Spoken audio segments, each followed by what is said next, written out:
పెద్దపల్లి జిల్లాకు సంబంధించి ఈరోజు ప్రధాన వార్తలు చూసుకున్నట్లయితే ఆపరేషన్ సింధూర్ నేపథ్యంలో పెద్ద ఎత్తున కూడా రామగుండం పోలీస్ కమిషనరేట్ ఆవరణలో రామగుండం సిపి శ్రీనివాసుల ఆధ్వర్యంలో రెండు జిల్లాలు పెద్దపల్లి మంచిర్యాల జిల్లాకు సంబంధించినటువంటి పోలీస్ ఉన్నతాధికారులు అలాగే రామగుండం పారిశ్రామిక ప్రాంతంలో ఉన్నటువంటి రామగుండం ఎరువుల కర్మాగారం ఆర్ఎఫ్సిఎల్ సింగరేణి ఎన్టీపీసీ బసంతనగర్ అలాగే ఇతర పారిశ్రామిక ప్రాంతంలో ఉన్నటువంటి కర్మాగారాలకు సంబంధించినటువంటి అలాగే మిగతా ఉన్నటువంటి జిల్లా వ్యాప్తంగా ఉన్నటువంటి అన్ని శాఖల అధికారులతోటి రామగుండం సిపి అంబర్ కిషోర్ ఝా సమీక్ష సమావేశం నిర్వహించారు. ఈ సందర్భంగా ఆపరేషన్ సింధూర్ నేపథ్యంలో ప్రతి ఒక్కరు కూడా అన్ని శాఖలకు సంబంధించినటువంటి అధికారులంతా కూడా సమన్వయంతో నిత్యం అందుబాటులో ఉండాలంటూ కూడా ఈ సందర్భంగా సిపి అంబర్ కిషోర్ ఝా వారికి వెల్లడించారు. అంతేకాకుండా ఆపరేషన్ సింధూర్ నేపథ్యంలో ఎక్కడ కూడా ముఖ్యంగా పారిశ్రామిక ప్రాంతమైనటువంటి పారిశ్రామిక కారిడార్ అయినటువంటి ఎన్టీపీసీ సింగరేణి ఆర్ఎఫ్సిఎల్ పరిసర ప్రాంతాలు కూడా పెద్ద ఎత్తున కూడా కట్టుదిట్టమైన భద్రతను ఏర్పాటు చేస్తున్నట్టు కూడా సిపి వెల్లడించారు. అంతేకాకుండా ఎక్కడ కూడా ఎలాంటి అవాంఛనీయ సంఘటనలు జరగకుండా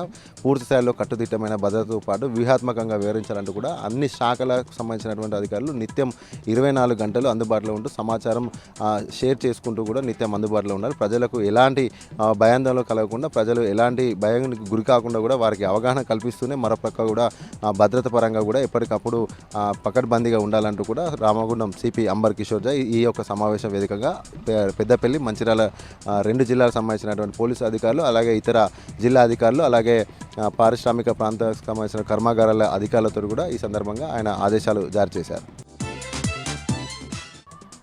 అలాగే మరొక ప్రధాన వార్త చూసుకున్నట్లయితే కేంద్ర రాష్ట్ర ప్రభుత్వాల కార్మికుల పట్ల వ్యవహరిస్తున్నటువంటి వ్యతిరేక విధానాలను నిరసిస్తూ ఈ నెల 20వ తేదీన చేపట్టినటువంటి దేశవ్యాప్త బంద్ నేపథ్యంలో ఇక గోదావరిఖని ప్రెస్ క్లబ్లో అన్ని కార్మిక సంఘాల ఆధ్వర్యంలో సమీక్ష సమావేశం నిర్వహించారు. ఈ యొక్క సమీక్ష సమావేశం వేదికగా సింగరేణి ప్రాంతంలో ఉన్నటువంటి అన్ని కార్మిక సంఘాలంతా కూడా ఒక్కతాటిపైకి వచ్చి కూడా ఈ నెల 20వ తేదీన జరిగేటువంటి దేశవ్యాప్త సమ్మెను విజయవంతం చేయాలంటూ కూడా కార్మికులకు ఈ సందర్భంగా పిలుపునిచ్చారు. అనంతరం వారంతా కూడా మాట్లాడుతూ కేంద్ర రాష్ట్ర ప్రభుత్వాలు కార్మిక వ్యతిరేక విధానాలు అవలంబిస్తున్నాయి. 26 లేబర్ కోడ్లను కేవలం 4 కోడ్ల గురించి కార్మికుల నడ్డి విరుస్తుందంటూ కూడా ఈ సందర్భంగా వారు వ్యాఖ్యానించారు. ఈ యొక్క 20వ తేదీన జరిగేటువంటి దేశవ్యాప్త సమ్మెను పెద్ద ఎత్తున కార్మికులంతా కూడా స్వచ్ఛందంగా పాల్గొని విజయవంతం చేయాలంటూ కూడా ఈ సందర్భంగా పిలుపునిచ్చారు.